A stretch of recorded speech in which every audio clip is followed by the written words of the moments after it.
Good evening बच्चों। Class 5 आओ computer सीखें, जिसका अध्याय नंबर है 5 प्रेजेंटेशन का परिचय। अध्याय 5 प्रेजेंटेशन का परिचय।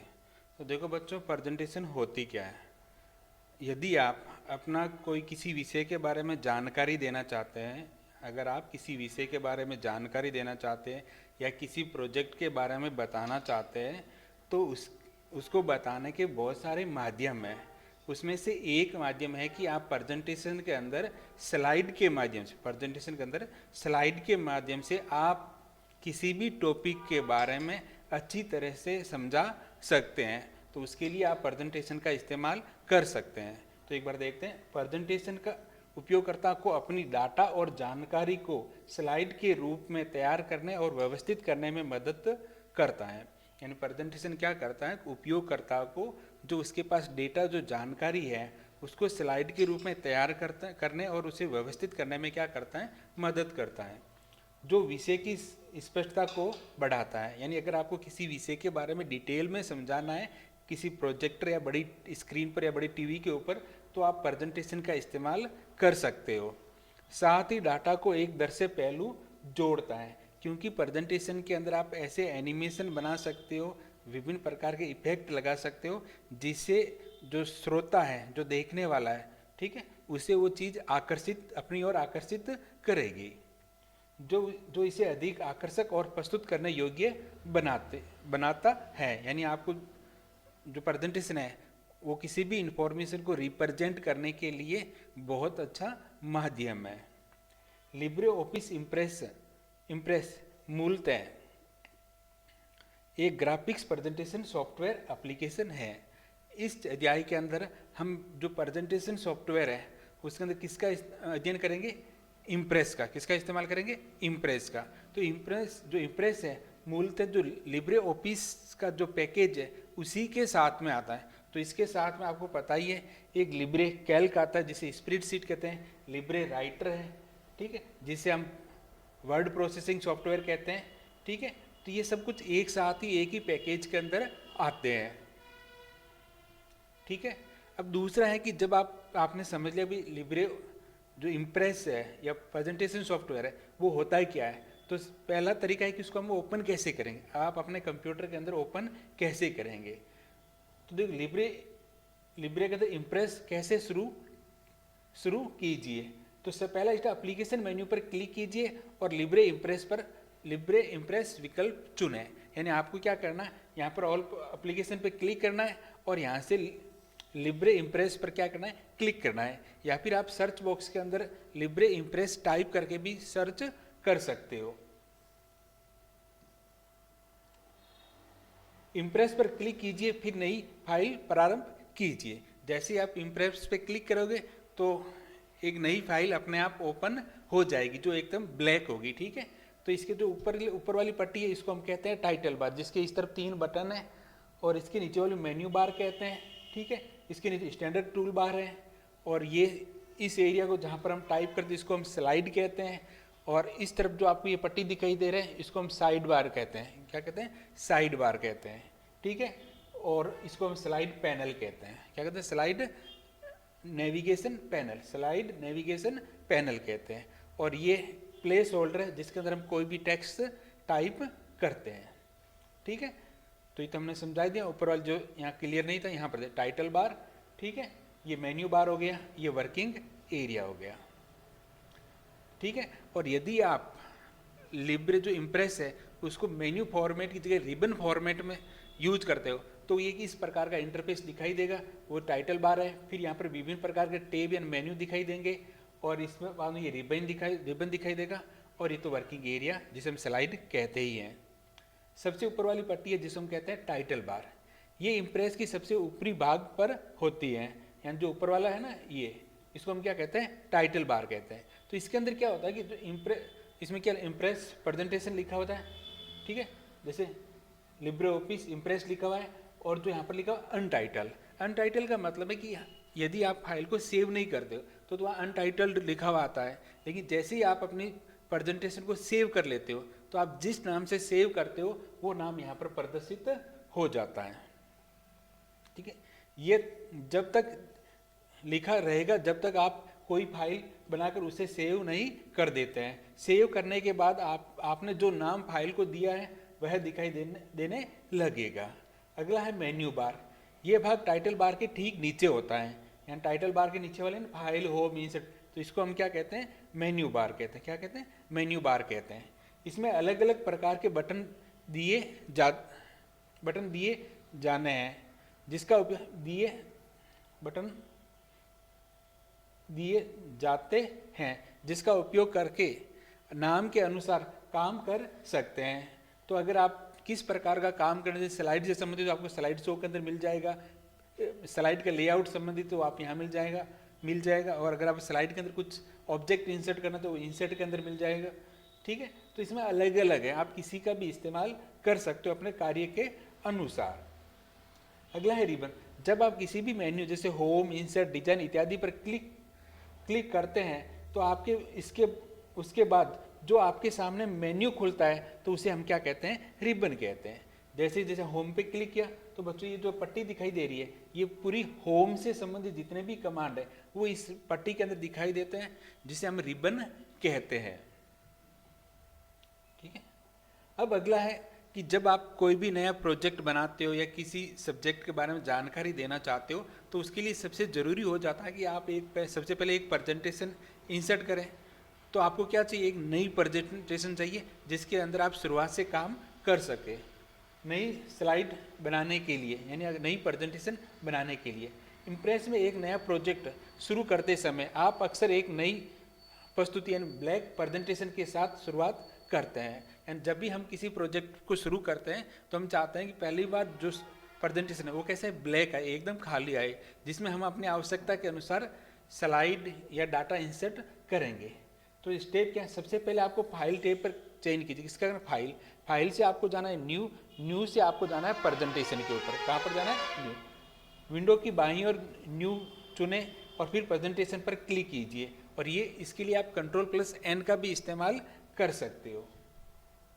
ठीक है, अगला टेक्स्ट जोड़ने के लिए इंसर्टिंग टेक्स्ट, यानी अगर आपको प्रेजेंटेशन के अंदर कुछ अक्षर लिखने, कुछ वर्ड टाइप करने हैं तो आप कैसे करोगे। तो बच्चों ध्यान रखना, प्रेजेंटेशन के अंदर जो टेक्स्ट टाइप करते हैं तो जिसके अंदर लिखे जाते हैं उसको हम कहते हैं प्लेस होल्डर। टेक्स्ट हमेशा किसके अंदर लिखे जाते हैं, प्लेस होल्डर। तो प्लेस होल्डर क्या होता है, प्रेजेंटेशन स्लाइड के ऊपर जो ये आपको डॉटेड बॉक्स दिखाई दे रहा है इसी को हम क्या कहते हैं, प्लेस होल्डर कहते हैं।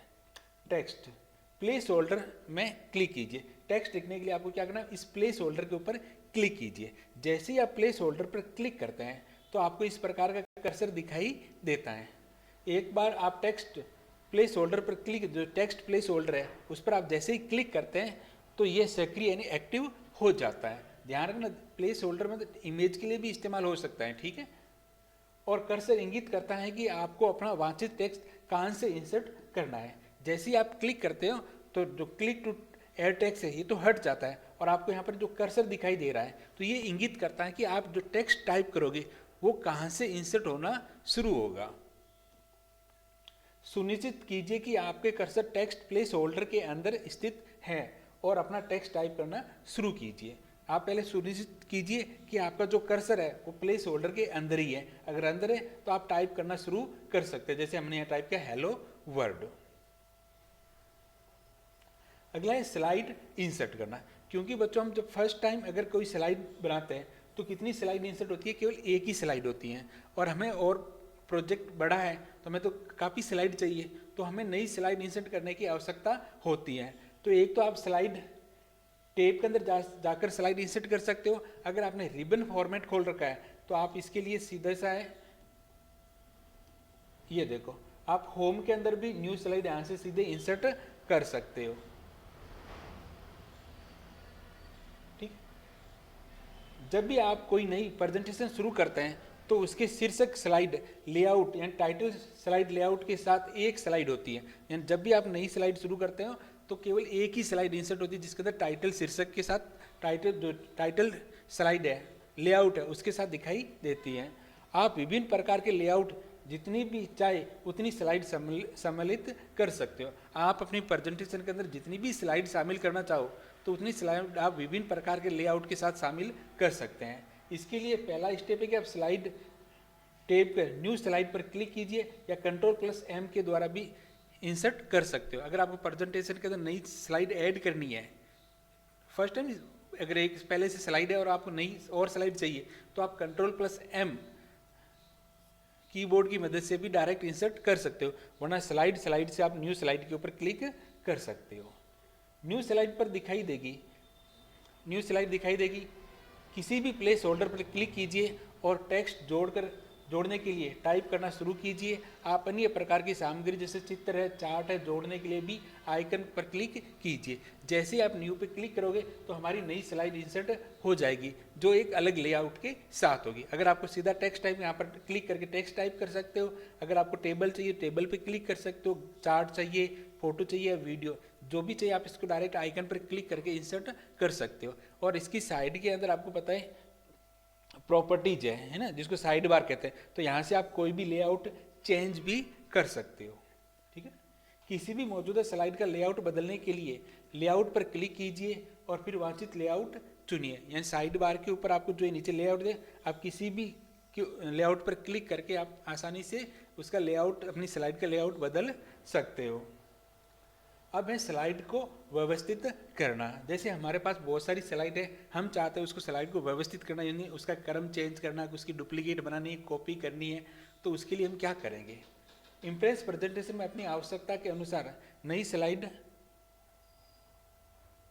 यहाँ पर जोड़ सकते हैं। लिब्रे प्रेजेंटेशन में हम अपनी आवश्यकता के अनुसार नई स्लाइड जोड़ सकते हैं। जो स्क्रीन की बाईं ओर स्लाइड नेविगेशन पैनल आपकी स्लाइड को व्यवस्थित करना आसान बनाता है। जब भी आप स्लाइड जोड़ते हो तो जो प्रेजेंटेशन, जो बाईं ओर लेफ्ट की तरफ आपको एक पट्टी दिखाई दे रही है, जिसको हम कहते हैं स्लाइड नेविगेशन पैनल, इसके अंदर दिखाई देगी, जो आपके स्लाइड को व्यवस्थित करने में क्या करेगी? मदद कर दी। यहाँ से आप अपनी प्रस्तुति में स्लाइड को डुप्लीकेट बना सकते हैं, पुनर्व्यवस्थित कर सकते हैं या हटा सकते हैं। तो यहाँ पर इस साइड बार की मदद से आप किसी भी स्लाइड का क्रम चेंज कर सकते हैं, ठीक है, उसको हटा सकते हैं या उसकी डुप्लीकेट बना सकते हैं। डुप्लीकेट स्लाइड, अब आपको अगर स्लाइड डुप्लीकेट बनाने तो कैसे करोगे? तो यदि आप किसी स्लाइड को शीघ्रता से कॉपी पेस्ट करना चाहते हैं तो आप उसकी क्या बना, डुप्लीकेट बना सकते हैं। और स्लाइड की डुप्लीकेट बनाने के लिए उस स्लाइड का चयन कीजिए जिसे आप डुप्लीकेट बनाना चाहते हैं। जैसे यहाँ पर इस केस में हमारे 3 नंबर स्लाइड को डुप्लीकेट बना, तो इस पर क्लिक कीजिए और सेलेक्ट करके इसको कौन सा राइट क्लिक कीजिए और यहाँ से डुप्लीकेट स्लाइड के ऊपर क्लिक करोगे। जैसे ही आप क्लिक करोगे तो इस स्लाइड की एक डुप्लीकेट स्लाइड बन जाएगी। माउस का राइट क्लिक कीजिए और दिखाई देने वाले मेन्यू से डुप्लीकेट स्लाइड चुने।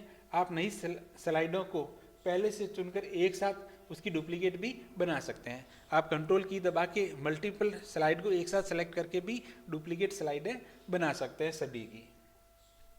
स्लाइड हटाना, अगर आपको स्लाइड को हटाना है तो कुछ नहीं करना, आपको स्लाइड को सिलेक्ट करना है और डिलीट की प्रेस करनी है, या फिर राइट क्लिक करके आप देखो यहाँ, ये देखो डिलीट स्लाइड है ना, स्लाइड को सिलेक्ट करके राइट क्लिक करके डिलीट स्लाइड पे क्लिक करके भी आप डायरेक्ट स्लाइड को डिलीट कर सकते हो। यदि आप अपनी प्रेजेंटेशन में कोई स्लाइड हटाना चाहते हैं तो आप इसे हटा सकते हैं। बस उस स्लाइड का चयन कीजिए, उसके बाद हटाना चाहते हैं, फिर उसके लिए कीबोर्ड पर डिलीट या बैक स्पेस चाहिए तो नहीं होगा, डिलीट कुंजी कीजिए। यानी डिलीट सेलेक्ट करने के बाद में या तो राइट क्लिक करके डिलीट स्लाइड पर क्लिक कीजिए या डायरेक्ट जो कीबोर्ड है उस पर जो डिलीट की है उसको प्रेस करके भी आप डिलीट कर सकते हो। स्लाइड को कॉपी पेस्ट करना, जिस प्रकार हम स्लाइड को डुप्लीकेट बनाते हैं उस प्रकार स्लाइड को हम कॉपी पेस्ट भी कर सकते हैं, क्योंकि डुप्लीकेट तो आपको पता है सीक्वेंस उसी आगे आएगी। तो अगर आपको कॉपी करके कहीं क्रम बदलना है तो आप कॉपी पेस्ट का भी इस्तेमाल कर सकते हैं। यदि आप एक ही लेआउट के साथ कई स्लाइड बनाना चाहते हैं तो आप इसके लिए खाली स्लाइड से शुरुआत करने की बजाय पहले से बनाई गई स्लाइड को कॉपी पेस्ट करना आसान होता है। यानी आप एक ही प्रकार की बहुत सारी स्लाइड बनाते हैं तो आप न्यू स्लाइड शुरू करने की बजाय आप उसकी क्या कॉपी पेस्ट कर सकते हो, डुप्लीकेट स्लाइड का इस्तेमाल कर सकते हो। स्टेप 1 के स्लाइड नेविगेशन पैनल में उस स्लाइड का चयन कीजिए जिसे आप कॉपी करना चाहते हैं, फिर होम टैब पर कॉपी कमांड पर क्लिक कीजिए। वैकल्पिक रूप से आप कीबोर्ड के द्वारा Ctrl+C भी दबा सकते हैं। यानी होम टैब के अंदर कॉपी कमांड पर क्लिक कर सकते हो, या फिर आप राइट क्लिक करके कॉपी को सिलेक्ट कर सकते हो, या कीबोर्ड के द्वारा Ctrl+C दबाकर भी कॉपी कर सकते हो। ठीक है, जैसे ये रहा कॉपी, ठीक है, या फिर राइट क्लिक करके, और अगर हमारा रिबन फॉर्मेट है तो वहाँ होम के अंदर मिल जाएगा आपको। ठीक है, स्लाइड नेविगेशन पैनल में पेस्ट स्थान पर चुनने के लिए आप स्लाइड को ठीक नीचे दो स्लाइडों के बीच क्लिक कीजिए और हॉरिजॉन्टल इंसर्शन बिंदु दिखाई देगा। जैसे आप क्लिक करोगे ना किसी भी स्लाइड, तो यहाँ पर एक पट्टी दिखाई देगी, तो वहाँ जाकर आप क्या पेस्ट कर सकते हो। होम टैब पर पेस्ट कमांड पर क्लिक कीजिए। वैकल्पिक रूप से आप कीबोर्ड के द्वारा Ctrl+V भी दबा सकते हैं। स्लाइड चयनित स्थान पर दिखाई देगी, जिस स्थान पर आपने चयन किया उस स्थान पर वो स्लाइड दिखाई दे जाएगी। अगला है प्रेजेंटेशन को सेव करना। मान लो आपने प्रेजेंटेशन बना भी ली, तो आप आवश्यकता हो जाती है कि हमें स्थायी रूप से उस प्रेजेंटेशन को क्या करना है, सेव करना होता है, ताकि हम भविष्य में आगे कभी भी उस प्रेजेंटेशन का इस्तेमाल कर पाएँ। जब भी आप कोई नया प्रोजेक्ट शुरू करते हैं या किसी मौजूदा प्रोजेक्ट में बदलाव करते हैं, तो आपको प्रेजेंटेशन को सेव करना महत्वपूर्ण हो जाता है। या तो अगर आपका नया प्रोजेक्ट है तो भी सेव करना जरूरी है। अगर आपका पहले से प्रोजेक्ट है और उसमें अगर आप प्रेजेंटेशन में कुछ बदलाव करते हैं, तभी हमें उस प्रेजेंटेशन को दोबारा सेव करने की आवश्यकता होती है। जल्दी या बार बार सेव करने से आपके काम नष्ट होने से बचा जा सकता है। कई बार जल्दबाजी में अगर आप कैंसिल हो जाए, है ना, तो उससे आपका जो भी आपने काम किया वो नष्ट हो सकता है। तो उससे बचने के लिए आपको सेव कर लेना चाहिए। आपको इस बात का भी ध्यान देना होगा कि आपका प्रेजेंटेशन को कहाँ सेव करना है, ताकि बाद में इसे खोलना आसान हो जाए। और आपको इस बात का भी विशेष ध्यान रखना है कि आप कंप्यूटर के अंदर अपनी प्रेजेंटेशन को कहाँ पर सेव करें, ताकि भविष्य में आगे जब भी आपको आवश्यकता हो तो आप उस फाइल को आसानी से ढूंढ पाए। रिबन पर सेव कमांड पर का पता कीजिए और उसका चयन कीजिए। ठीक, आप डायरेक्ट फाइल मेन्यू में जाके भी सेव कमांड का इस्तेमाल कर सकते हो, या ऊपर जो टूल बार है वहाँ पर भी ये सेव कमांड है उसका भी इस्तेमाल कर सकते हो। ठीक है, यदि आप फाइल पर पहली बार सेव कर रहे हैं तो सेव एज पैनल दिखाई देगा। तो आप फाइल में जाओगे, फाइल के अंदर किस पर क्लिक करोगे, सेव एज पर क्या करोगे, क्लिक करोगे। और जैसे ही क्लिक, फिर आपको ये चुनना होगा कि फाइल कहाँ सेव करना है। फिर आपको यहाँ पर फाइल की क्या करना है, लोकेशन चुननी है कि भाई डॉक्यूमेंट के अंदर, डाउनलोड के अंदर पिक्चर कहाँ पर सेव करना है, और इसे एक नाम दीजिए। आपको उस फाइल का क्या लिखना है, नाम। जैसे अनटाइटल 1 लिखा, उसकी जगह में फाइल का क्या लिखना है, नाम लिखना है। और अपने कंप्यूटर पर कोई भी स्थान चुनने के लिए ब्राउज विकल्प कीजिए। ठीक है, ठीक है, यहाँ से आप ब्राउज पे क्लिक, यहाँ पे कहीं पर भी सेव कर सकते हैं। सेव एज डायलॉग बॉक्स दिखाई देगा, और उस स्थान को चुने जहाँ पर आप प्रेजेंटेशन को सेव करना चाहते हो, और प्रस्तुति में लिए फाइल नाम दर्ज कीजिए, फिर सेव बटन पर क्लिक कीजिए। तो आप यहाँ पर फाइल का नाम लिखिए और फिर सेव बटन पर क्या कर दीजिए, क्लिक कर दीजिए।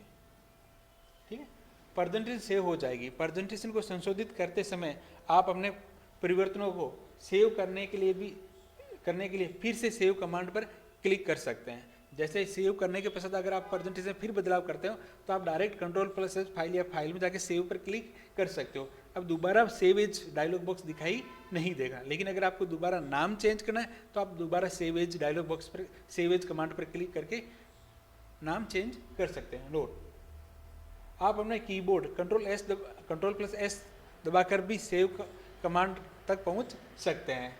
और आप फाइल का नाम, जो भी आप फाइल का नाम लिखोगे उसके पीछे क्या लगेगा, .obp। इसका मतलब ओपन,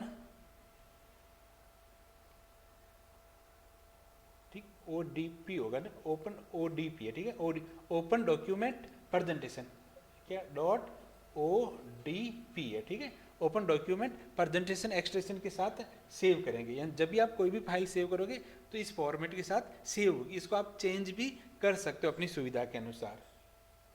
अब इम्प्रेस को बंद करना। मान लो आपने फाइल सेव भी कर ली, अब हमें इम्प्रेस की आवश्यकता नहीं, हम कुछ दूसरा काम करें तो हमें इसको क्लोज भी करना होता है। तो उसके देखो, प्रेजेंटेशन को व्यवस्थित रूप से बंद किया जाना चाहिए। यदि आपके पास केवल एक फाइल खुली है तो आप उसे बंद कर सकते हैं। स्टेप क्या, फाइल टैब पर क्या करना है, क्लिक करना है, और यहाँ पर एग्जिट लिब्रे ऑफिस पर क्लिक करके आप डायरेक्ट लिब्रे ऑफिस को क्या कर सकते हो, क्लोज कर सकते हो। Click exit Libre office. यदि आपने परिवर्तन करने के बाद प्रेजेंटेशन को सेव नहीं किया है तो एक डायलॉग बॉक्स दिखाई देगा। यानी अगर आपने सेव करने के बाद आपने कुछ परिवर्तन किया है और डायरेक्ट आप एग्जिट मारते हो, है ना, प्रेजेंटेशन को बंद करते हो तो आपके सामने एक डायलॉग बॉक्स दिखाई देगा, जिससे पूछा जाएगा कि आप प्रेजेंटेशन में जो परिवर्तन किया है उसको सेव करना चाहते हैं कि नहीं। तो सेव पर क्लिक कीजिए। यदि आप उस परिवर्तन को सेव नहीं करना चाहते हैं तो आप डोंट सेव पर भी क्लिक कीजिए। यदि आप प्रेजेंटेशन बंद नहीं करना चाहते हैं तो कैंसिल पर क्लिक कीजिए। तो जैसे आप क्लोज करोगे, अगर आपने फाइल सेव नहीं की तो आप इस प्रकार का एक डायलॉग बॉक्स दिखाई देगा। अगर आप कैंसिल नहीं करना, प्रेजेंटेशन को कैंसिल बंद नहीं करना चाहते तो आप कैंसिल पर क्लिक कीजिए। अगर आप जो परिवर्तन किया है आप उसको सेव नहीं करना चाहते तो आप डोंट सेव पर क्लिक कीजिए। अगर आप उसको सेव करना चाहते हैं तो आप सेव पर क्लिक कर सकते हैं।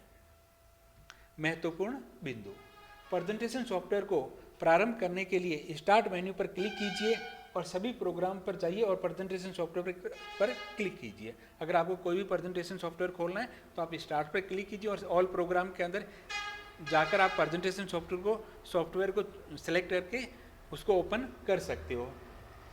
आप अपने कीबोर्ड से Ctrl+S दबाकर भी सेव कमांड तक पहुंच सकते हैं। प्रेजेंटेशन है या इम्प्रेस है या फिर आप राइटर हैं, इन सभी के अंदर अगर आपको फाइल सेव करनी है तो आप डायरेक्ट Ctrl+S दबाकर भी फाइल को सेव कर सकते हो।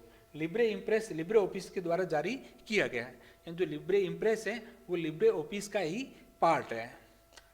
आप कीबोर्ड Ctrl+M दबाकर भी नई स्लाइड जोड़ सकते हैं। अगर आपको अपने प्रेजेंटेशन के अंदर और नई स्लाइड की रिक्वायरमेंट है तो आप Ctrl+M दबाकर भी नई स्लाइड इंसर्ट कर सकते हैं। उम्मीद करता हूँ आपको समझ में आ गया होगा। मिलते हैं नेक्स्ट वीडियो के अंदर जिसके अंदर हम इसके क्वेश्चन आंसर हल करेंगे।